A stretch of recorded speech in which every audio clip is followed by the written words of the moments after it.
class. I'm not though. Oh, really? Don't ever say that though. All right, to understand supply, you need to think like a supplier. What type of supply? Well, heads up here, it's a little bit easier to think, to understand demand, because that's usually the role that we play in the economy. We're the demanders, we buy things, right? So we see the economy from that side of things. I'm not trying to scare you, supply is not hard to understand, you just gotta change gears in your brain and think like the supplier or think like the seller. And it will make sense. If you think about supply from a demand perspective, you'll get confused. So think like the seller or the supplier. So first of all, let's define supply. Supply is the amount of goods and services. Again, we'll stop right there. Supply is a quantity of goods. Doesn't start with a dollar sign, doesn't end with a percentage sign. Supply is a number of goods that business firms are willing and able to provide at different prices. The business has to be willing and able to provide it at that price. At some prices, a business might be willing to provide the good, but they're not able. At some prices, they might be able to provide the good, but they're not willing. They have to have both elements there. So to understand it, I'm gonna explain it this way. This helps me understand it, so I'm hoping this helps you understand it. At this very moment, if we were to name a good, all right, candy bar or whatever, and we name a price, we name the good and the price, there is a certain amount that will be provided, a certain amount that will be made of that good at that price at any given moment.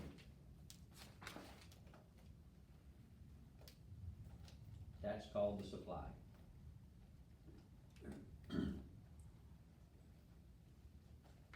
Any questions on the definition of supply? What are we gonna do next? Law of supply. The law of supply. Remember, it's a mirror outline to demand. That's good.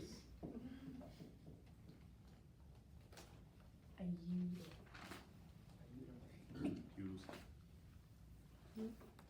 So the law of supply is common sense if you're thinking like the seller or the supplier. It makes complete sense. All right, the law of supply states that the higher the price buyers are willing to pay, the greater the quantity of good that the supplier will provide.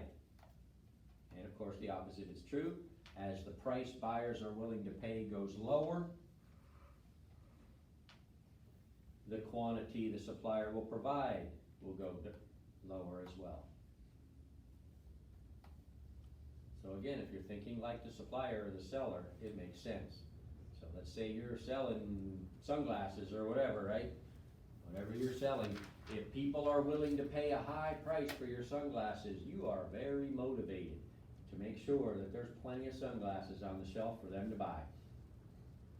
On the other hand, if people aren't willing to pay much for your sunglasses, you got a kind of whatever attitude, you're not very motivated to make sure you have sunglasses for sale, because they're not willing to pay much for it.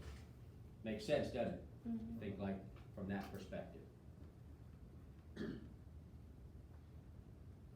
Any questions on the law of supply?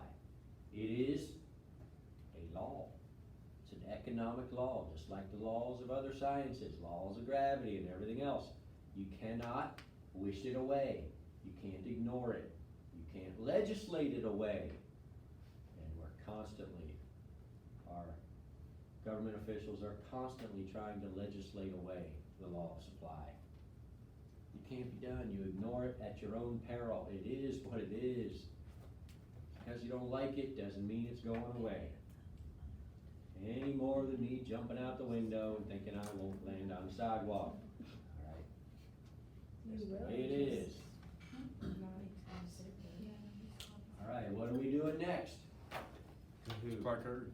Supply curves, let's look at some supply curves, make sure we know how to read curves. Let's go, man.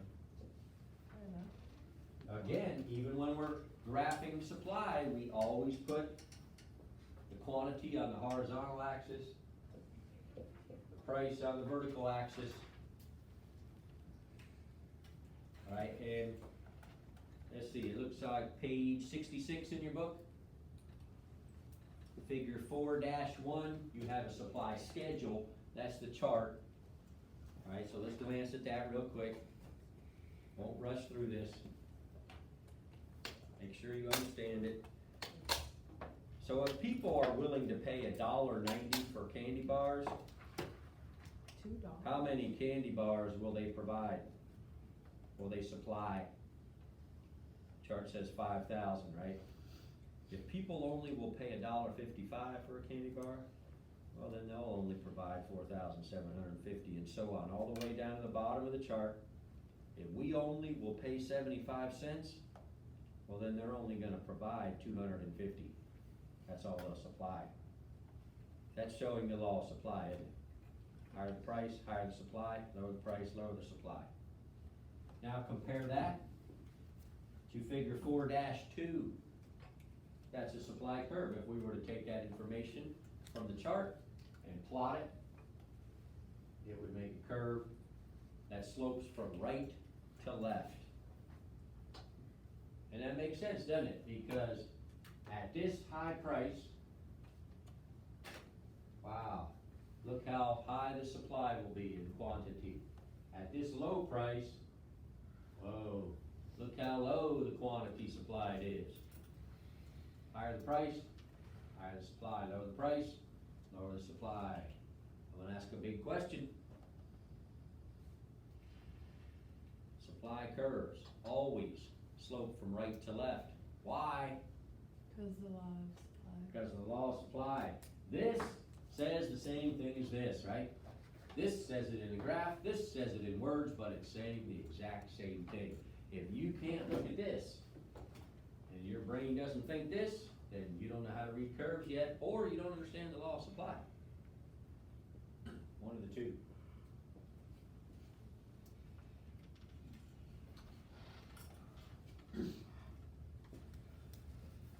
All right, just to practice reading graphs, reading curves, make sure you understand which way does a supply curve always slope.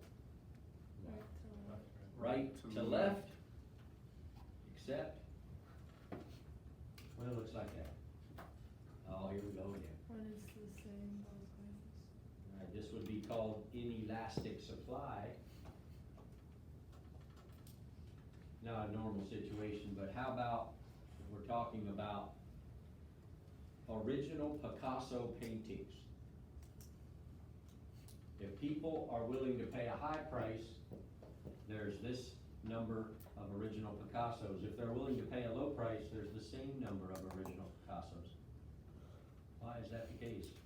If they're willing to pay a high price, why don't suppliers make more original Picasso paintings? Cause the Cause original original. by Picasso. Cause he's dead, right? He ain't painting any more pictures. Alright, whatever the supply is, it is. There's a certain number of original Picassos in the world. It doesn't matter what people are willing to pay. The supply isn't gonna change.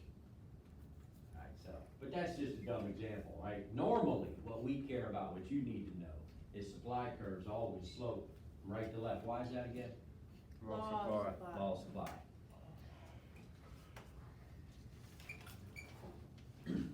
Another way to illustrate it, before we go any further, think of it this way. I need some help, alright? I need some help. I'm like overwhelmed with all this technology stuff. I'm one of those old teachers, right? Always poking at my iPad, forgetting to turn it on, whatever.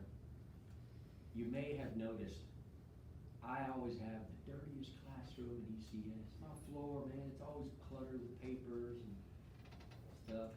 That's false. Someone else's classroom is really dirty. Really? Yeah.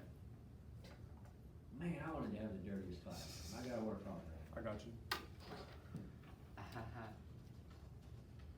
So what I need is, I need some help, like after school. I need somebody to spend like a half hour a day cleaning my room, you know, just vacuum the floor, wipe down a desk with the sanitary spray and everything, and, you know, empty the trash cans. The good, I don't have any toilets in here, that's the good news, right? So, it shouldn't be that hard of a job. Maybe dust the blinds, half hour a day, but I'm not asking you to volunteer, I'll pay you. Say less. You're I'll welcome. pay you 5 cents a day. Honestly, Bug say it. So less. 5 days a week, I mean, that adds up, right? That's a quarter. Well, That's nothing, make- bro. Anybody willing to help? No. I got nobody actually.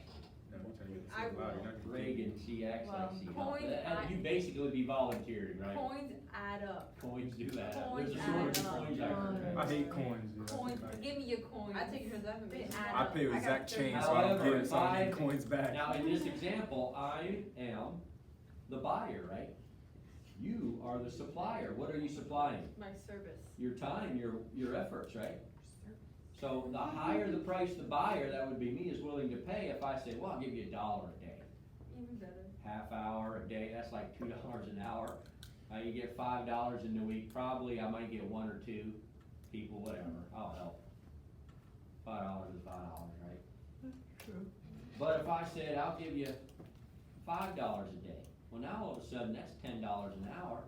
$5 a day, that's $25 in a week. Yeah, I probably still a little bit of gas money. I probably have like 6 or 8 of you. If I all of a sudden say, I'll give you $20 a day, Yes. that's Deal. $40 an hour, we're That's a talking deal. $100 a week. Pretty soon, everybody's hand would go up, Yes, sir. alright? You'd be fighting over for the chance to help Mr. Kiefer. And what does that illustrate? Here it is, the higher the price the buyer, that would be me, is willing to pay, the greater the quantity that you, the seller, is willing to provide. Alright, that's the law of supply. And that's how it works, that's how the economy works. Law of demand, law of supply. Alright, what are we gonna do next? Changes in supply. What? Kahoot. No. Was I right? We did supply, we did law of supply, we did Changing Change in supply. supply. What did you supply. say? Changes in supply. Changes in supply, well, I didn't hear you, man. Oh, okay. Speak up. I don't have a good hearing. I'm on a roll, dude. It's all that shooting, it takes its toll, man, I can't hear. It's not really, it's not confidence. Confidence. No, The there's a confidence. difference. There's a big difference. confidence. Exactly. I don't know. Confidence.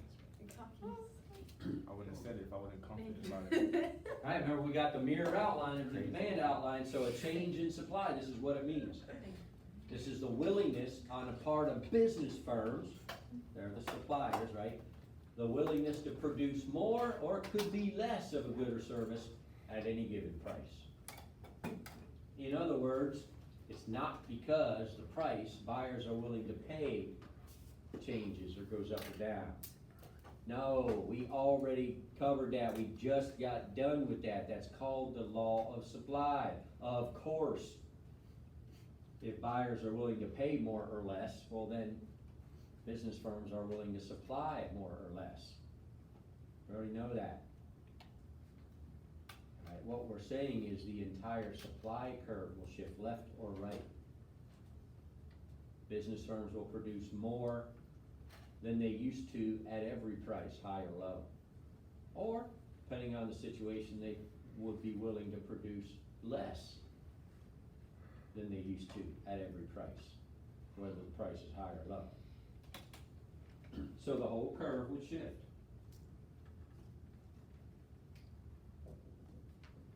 So now they're willing to produce more.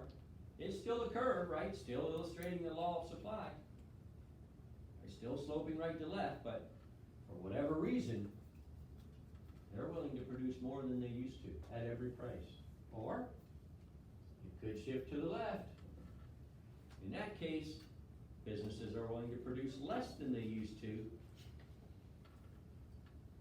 I don't know why, but it's still a curve, but at every price, less than they used to. Are there any questions? There should be a question right now.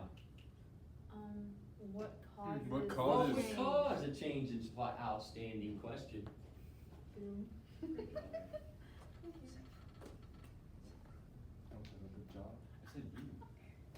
There are three things that would cause a change in supply. One of them Obviously. is changes in technology. Gotta hang with me? A little bit deeper concepts here. Change in technology. Well, technology doesn't get worse, right? Technology is always improving. I didn't say technology is always an improvement in your life. Now, that's a whole different topic. But technology doesn't get worse, it always gets better. Right, so let's say that whatever we're manufacturing, you ever seen like those shows, like on Modern Marvels, or How It's Made, or whatever? Yeah. And they got these like big factories with these robotic, assembly line things, and, it like builds the thing and then paints it and packages it and whatever, right? The ice cream sandwiches one, that's a good one. Ice cream sandwich, that would be interesting. Whether it's food, whether it's an object, a cell phone, whatever, there's these all robotic things. So think about a factory like that. Let's say that they improve technology, they make a new machine that makes ice cream sandwiches and packages them up. Alright, so they have had an improvement in technology. What could happen to the supply curve for ice cream sandwiches? It can go up, What do you mean up? Shift which way? right? It would shift to the right, or it could shift to the right, right? Because they can make sandwiches faster than they ever could. So they would be willing and able to provide more sandwiches at a high price than they used to, more sandwiches at a low price than they used to, more sandwiches at every price than they used to, because of an improvement in technology. Does that make sense? Yes. Sort of. Let's take a little time out here. No, so it's fine. You can make more ice cream sandwiches, But if you- but that doesn't mean you're gonna sell more ice cream sandwiches, does it? Just because you made them. Alright, so what really happens in the economy for real, when the technology improves, is they don't necessarily produce more supply. They'll produce the same supply, but what would happen to the price? It'll go down. It would go down, because they can make them faster and cheaper. Alright, and then of course, when the price goes down, and we already know the answer to this, what would happen to demand? Goes up. Demand would go up, and then they could increase the supply. So they work together, don't they? Supply and Supply demand. and demand.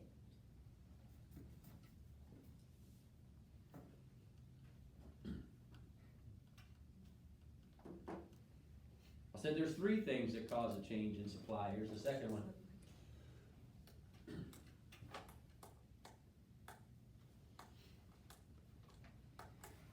A change in production price. Alright, now this one will take a little more explanation. Think about what that term production price means. I mean, whatever it is you're producing, and we'll use ice cream sandwiches, I like that. That's our good of the day. There's a lot of things that go into producing an ice cream sandwich. What are some of the costs involved? Ice Paying cream people to do machine, people pay, Employees, so labor costs, what'd you say? the machine. The machine that, Modern Marvels machine or whatever. Electricity is. Alright, the electric bill, all the overhead, to keep the lights on, the factory, or the machine running. The actual things, you have, like ingredients. The ingredients, the milk and the cream and the Packaging. chocolate and the paper package and whatever, right? Oh, So we're ice thinking- cream sandwiches. Shipping. I'm sure there's other things, but there are costs involved in producing an ice cream sandwich. So, if they sell it for $1, the company didn't make $1, right? They had other costs involved in there. So what if there's a change in the production price? Like, let's say the price of milk goes up. They might make less. Like I heard there's big storms in Iowa, right, and they had a lot of flooding a couple of weeks ago. And I don't know, maybe some dairy farms were wrecked, Oh. and some cows were blown away or whatever. That could mean that the price of milk goes up, so what is going to happen to the supply curve for ice cream sandwiches? Could shift to the left, right? Because there's been a change in the production price. And maybe it's not the ingredients, maybe it's the cost of labor. hey, let's think about this one a little bit.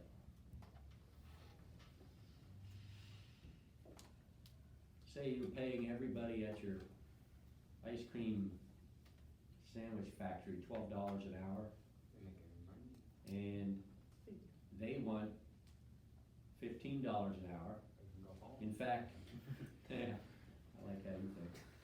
In fact, the government makes a law, the minimum wage law, That would be amazing. right? The minimum wage law, they say every business must pay their workers $15 an hour. So what just happened to the production price of making ice cream sandwiches? It went up, didn't it? So what now happens to the supply of ice cream sandwiches? Could shift to the left. Right? Or maybe government regulations.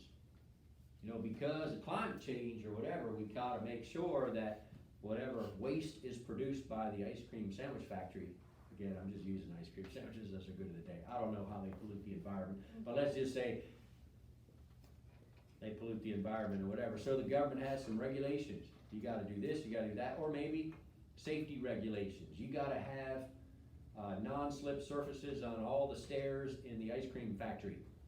You gotta have hand guards. You gotta have wheelchair access to your building. You gotta have, everybody has to wear a hard hat, because you don't wanna get hit in the head with an ice cream sandwich or whatever. All the employees, or all the employees have to be drug tested before they can work here, and that's a cost that the factory is gonna have to pay. So all these government regulations makes it very difficult for the business to make a profit, because their production costs are so high, so their supply goes down, shifts to the left. The whole curve would shift to the left. No matter what we're willing to pay, they're willing and able to provide less at every price. There's been a change in supply. But there's a flip side to all that too, right? We could get the curve to shift to the right, you know, if the price of milk went down. Or if we came up with a new machine and we didn't need as many laborers, we could lay some people off and use technology instead. Or if a president like President Trump gets rid of burdensome government regulations on businesses, so they don't have to spend so much money following all those rules, then their production price would go down. So what would happen to the supply curve? It could shift to the right, and there'd be more available at every price. Still gonna be a curve, right? Depending on how much people are willing to pay will determine what the supply is, but it would be more at every price. And maybe there'd be more people with jobs, right? Hey, it's no mystery how our economy turned around on a dime in the last 3 years.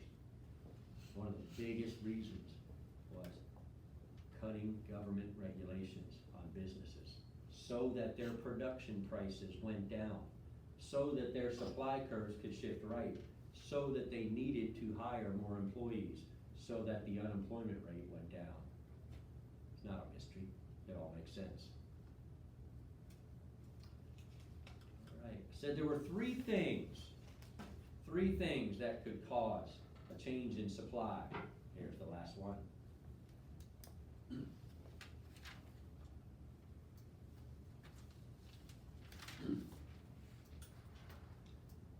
That would be the change in the price of other goods.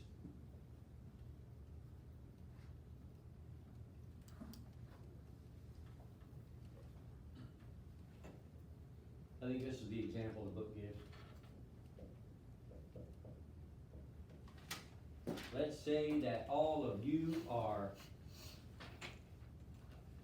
us in here, all of us are soybean farmers. That's what we do, we grow soybeans. Soybeans. Soybeans are us, man. We're growing soybeans. And the price of soybeans, it stays the same as it ever was. We're happy soybean farmers.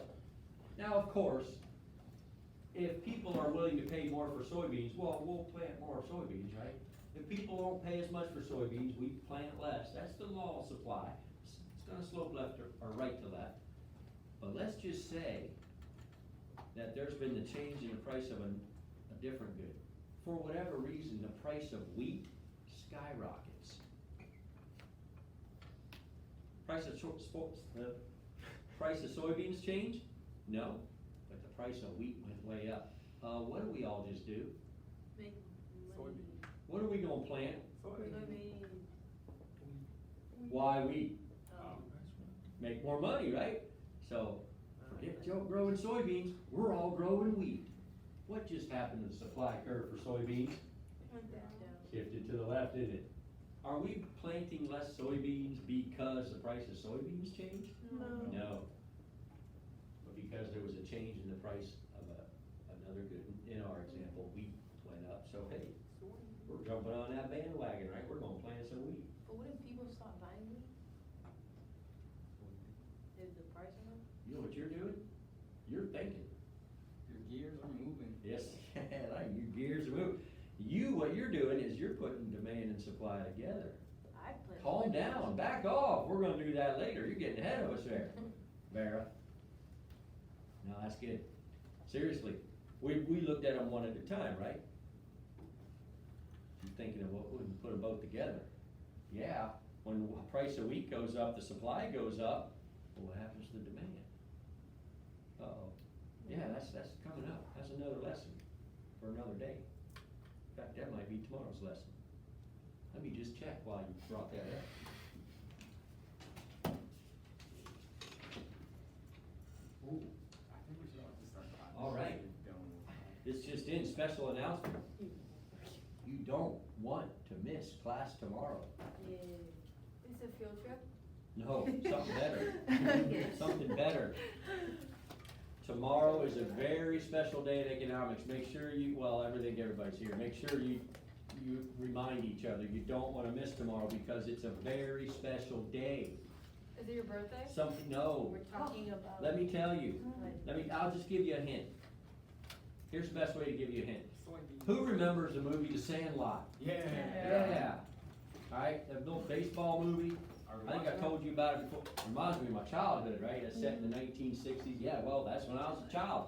I like that movie. Can we All right, watch it? Got it all memorized, basically. I watched it so many times. Well, there is a scene in there where Squints, kid with the glasses, he jumps in the deep end of the pool.